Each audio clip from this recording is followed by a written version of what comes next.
Hello friends, जैसे आप जानते हो कि एग्जामिनेशन जो है आपके सिर पर है। बीएड का एग्जाम अब 1 बाय 1 लिया जाना है और जिनका सेमेस्टर है उनका तो मार्च तक कंप्लीट कर लिया जाएगा और जहां पे ईयरली एग्जामिनेशन है वो भी अब ज़्यादा दूर नहीं है। तो एग्जामिनेशन में आप लोग को ये जरूर समझना है कि आपको क्या मिस्टेक नहीं करना है, लेकिन ये भी जरूर समझना है कि कौन कौन से आपके अनजाने में किए हुए मिस्टेक से भी जो है आपके मार्क्स डिडक्ट हो जाते हैं। तो हम आज इस वीडियो में आपके इसी टॉपिक पे बात करने वाले हैं कि आप किस तरह से जो है वो सारी मिस्टेक्स को अवॉइड कीजिए, वो सारी गलतियों को अवॉइड कीजिए जिसकी वजह से आपके मार्क्स कट जाते हैं। जैसे कि आप एक्सपेक्ट करते हो कि मुझे जो है 80 में से 75 आएगा, लेकिन जब आप मार्क्स देखते हो तो आपका 65 है। तो इतना ज्यादा जो डिफरेंस 10-10 नंबर का हो जाता है वो क्यों हो जाता है, कैसे हो जाता है, ये सभी चीजें जो है डिटेल से हम जानेंगे इस वीडियो में। तो फिर अगर आपको वीडियो पसंद आता है तो उसको लाइक भी कीजिएगा। चलिए स्टार्ट करते हैं इस टॉपिक पे। उससे पहले मैं बता दूं कि बीएड के जो है पेड क्लासेस चलाए जा रहे हैं, जिसमें से Agra university, Awadh university, CCS university, Bihar की यूनिवर्सिटीज के पेड क्लासेस कंटिन्यू है। इसके साथ साथ अगर आपको अपनी यूनिवर्सिटीज के नोट्स चाहिए, अगर आप एग्जाम देने वाले हो और आपने प्रिपरेशन नहीं किया है तो नोट्स आप परचेज कर सकते हो। जो आपको नंबर दिया गया है उस पर आपको मैसेज करना है, नोट्स लेना है। चलिए भाई स्टार्ट करें इस टॉपिक को, जो कि बर्निंग टॉपिक है अभी का। आप अगर एग्जाम दे रहे हो, सही बात है, तो एग्जामिनेशन के टाइम में कौन कौन से पॉइंट पे आपको ध्यान देना चाहिए। हाँ जी, तो आपको कौन कौन से पॉइंट पे जो है ध्यान देना चाहिए उस पे मैं अगर बात कर लूं तो देखो, सबसे पहले तो जो मिस्टेक, हम लोग को आता सब कुछ है, आपने लिख भी दिया है बहुत अच्छी तरीके से, लेकिन आपके मार्क्स अच्छे नहीं आए हैं। क्यों नहीं आए मार्क्स अच्छे? तो उसका रीजन है कि ये सारे मिस्टेक्स आप करते हैं। ये सारे मिस्टेक्स करने की वजह से जो है आपके मार्क्स नहीं आ पाते हैं। क्या क्या मिस्टेक है? सबसे पहला तो ये है कि आप जो है टू द पॉइंट आंसर लिखते नहीं है। जैसे कि आपने देख लिया कि ये क्वेश्चन जो है 15 नंबर का है, तो 15 नंबर के लिखने की वजह से आप उसमें कुछ भी लिखते चले जा रहे हैं जो आपके टॉपिक से रिलेटेड नहीं है, जो कहीं ना कहीं एग्जामिनर को इरिटेट कर देता है। अगर आपको 1 से 2 नंबर एक्स्ट्रा देना भी है तो वो नहीं देगा और डिडक्ट कर लेगा। तो स्पेशली स्टार्टिंग में जब भी आप स्टार्ट कर रहे हो ना अपना आंसर, तो उस समय स्पेशली आपको इस बात का ध्यान देना है कि आप स्टार्टिंग जो है एकदम impactful and to the point कीजिए, जो कि क्वेश्चन में पूछ रहा है।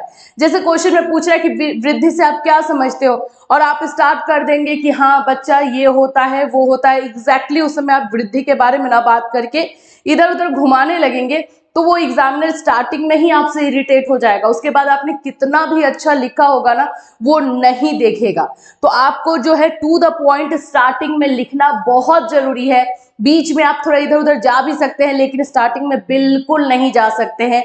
ये आपका ड्रॉबैक पॉइंट है अगर आप ऐसा करते हैं तो। जनरली जो है वो किया ही जाता है, उनको लगता है कि 5 से 6 पेजेस लिखने हैं, तो अभी मेन चीज जो है अभी लिख देंगे, तो बीच में हम क्या लिखेंगे, आगे क्या लिखेंगे। तो बच्चे ऐसा मिस्टेक करते हैं, मुझे पता है, लेकिन आपको ऐसा नहीं करना है। ये आप लोगों का जो है गलत फहमी है कि स्टार्टिंग में हम अगर मेन पॉइंट दे देंगे तो बाद में हमें लिखने के लिए कुछ नहीं रहेगा। आपको स्टार्टिंग में ऐसा चीज देना है जो एग्जामिनर आपके आंसर को देखकर इंप्रेस हो जाए और फिर वो आपको मार्क्स देने के लिए मजबूर हो। तो ये पहला पॉइंट। दूसरा जो आपका पॉइंट है वो है प्रेजेंटेशन। प्रेजेंटेशन बहुत जरूरी है बीएड में। प्रेजेंटेशन से यहाँ पे रिलेटेड क्या है कि डेकोरेशन नहीं है भाई। यहाँ पे प्रेजेंटेशन से मतलब है कि लिखने का तरीका, पैटर्न, जो कि बीएड में फिक्स होता है। क्या है पैटर्न? तो पैटर्न में सबसे पहले आता है कि स्टार्टिंग आप जो करें टू द पॉइंट करें, साथ साथ में आप डेफिनेशन जो है विद्वानों के जो परिभाषा होती है उसको जो है इन्वर्टेड कॉमा में करके डालें।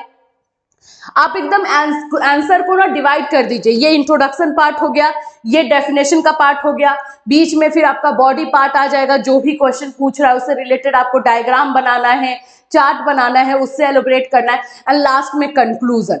ये पूरा आंसर लिखने का एक पैटर्न होता है, एक प्रेजेंटेशन होता है। अगर आप ये फॉलो नहीं किए, मान लो कि आपने जो है इंट्रोडक्शन सही दे दिया लेकिन आपने जो है डेफिनेशन लिखा ही नहीं है विद्वानों का, तो 2 नंबर 3 नंबर आपका चला ही जाएगा।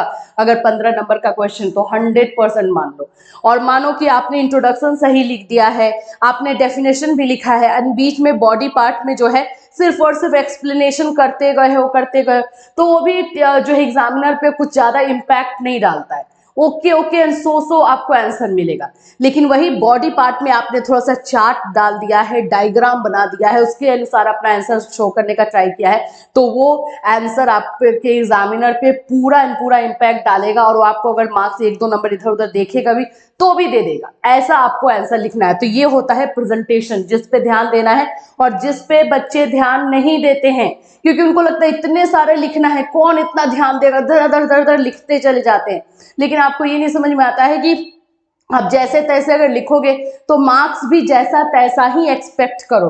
फिर ये मत बोलो कि मैं 80 आउट ऑफ 80 पूरा लिख करके आया हूं या आई हूं तो मुझे तो 75 आ ही जाना है।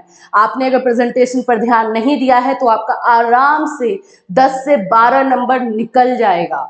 2-2 नंबर करके हर क्वेश्चन से जाएगा तो देखो 10-12 नंबर हो जाता है। पर्सनली कॉपी चेकिंग करते समय हम ये स्टूडेंट्स के मिस्टेक को ऑब्जर्व करते हैं, इसीलिए आपके लिए मैं बोल रही हूँ कि ये मिस्टेक आप मत करना। ठीक है, ये सेकेंड हो गया। थर्ड नंबर है ओवर राइटिंग। ये तो लिखने में, क्योंकि फास्ट लिख रहे हैं हम लोग तो बहुत कट कट कट करते हैं एंड देन ओवर राइटिंग भी करते हैं, इससे भी मार्क्स जाता है। ये तो हमें बचपन से सिखाया जाता है कि हमारा आंसर जितना नीट एंड क्लीन रहेगा वो एग्जामिनर को उतना ज्यादा इंप्रेस करेगा। तो ट्राई करो कि ओवर राइटिंग ना हो, ट्राई करो कि ज्यादा कटकुट ना हो, ज्यादा पेज को गंदा ना करें, ये सभी चीजें आपको ध्यान देनी है। तो इसमें मार्क्स जाते हैं। मतलब मैं ये उस पॉइंट पे ये सारे मार्क्स आपको बता रही हूँ ना जब आपको पूरा आंसर आता है और आप लिख करके आ रहे हो फिर भी आपको अच्छे मार्क्स नहीं आ रहे हैं। ये वो सारे पॉइंट्स है कि बच्चे तो पूरा क्वेश्चन का आंसर लर्न कर गए हैं, लिख कर आए हैं, लेकिन ये सभी चीजों की वजह से उनका 10 से 15 नंबर जो है इजिली चला जाता है। ये चीजें होती हैं। तो ये ओवर राइटिंग नहीं करना है। And the last one is according to question. Question आप समझ लो भाई कि क्वेश्चन में बोल क्या रहा है। और दूसरी चीज आपको ये भी ध्यान देना होगा कि क्वेश्चन कितने नंबर का है। अगर क्वेश्चन जो है 4 नंबर का है तो 4 नंबर का ही आंसर उसमें होना चाहिए। अब मानो कि आपने वृद्धि और विकास जो है पूरा 5-5 पेज याद किया है, लेकिन वो क्वेश्चन आ गया है 4 नंबर में, तो क्या पूरा 5 पेज लिखोगे? नहीं, उसमें आपको अकॉर्डिंग टू क्वेश्चन फॉलो करना पड़ेगा कि उसमें मार्क्स कितना बोला है, 4 नंबर, तो उसमें मेन जो पॉइंट्स है वही आपको सिर्फ लिखने पड़ेंगे। अब 4 नंबर में मैं बताऊं कि कितना पेज लिखना होगा, तो 1.5 पेज, 1.5 पेज 2 पेज यही लिखना होगा। 1.5 पेज कम से कम आपको लिखना पड़ेगा, तो वो आपको यहाँ पे फॉलो करना है। उस समय आपको जो है पूरा 5 पेज करके इसमें टाइम वेस्ट नहीं करना है। ठीक है, और एक और मैं आप लोगों को बोलूंगी, वो 5 नंबर है टाइम मैनेजमेंट। ये हमेशा से मैं बोलती हूँ, आप लोग सुनते भी होगे और बोलोगे मैम हमेशा आप बोलती है बात, लेकिन ये इंपॉर्टेंट है भाई। अगर आपको सब कुछ आता है लेकिन आपने अपने एग्जाम में जाके टाइम मैनेज ही नहीं किया तो जाहिर सी बात है क्वेश्चन छूट जाने हैं, और क्वेश्चन अगर छूट जाएंगे तो फिर मार्क्स नहीं आएगा आपको, समझ ही रहे हो। तो ये सारे पॉइंट्स को आपको ध्यान देना है एग्जाम में जाते समय। ये सिली मिस्टेक है, इसको हम लोग सिली मिस्टेक बोलते हैं, जो कि जनरली स्टूडेंट कर ही जाते हैं और इसी की वजह से एक्सपेक्टेड मार्क्स जितना वो रखते हैं वो नहीं आ पाता है। सो आई होप कि ये वीडियो देखने के बाद आप ये मिस्टेक नहीं करोगे और अपने फ्रेंड्स को भी नहीं करने दोगे। इससे रिलेटेड और भी बहुत सारे जो है टॉपिक है, और आप लोग की जितने कंफ्यूजन है, अगर आपको लग रहा है कि एग्जाम में और प्रिपरेशन का कोई टिप्स हम आपको बता सकते हैं तो बिल्कुल आप हमें मैसेज कर सकते हो, हमसे पूछ सकते हो। ठीक है, फिर मिलूंगी, चल रहा है, हैव अ नाइस।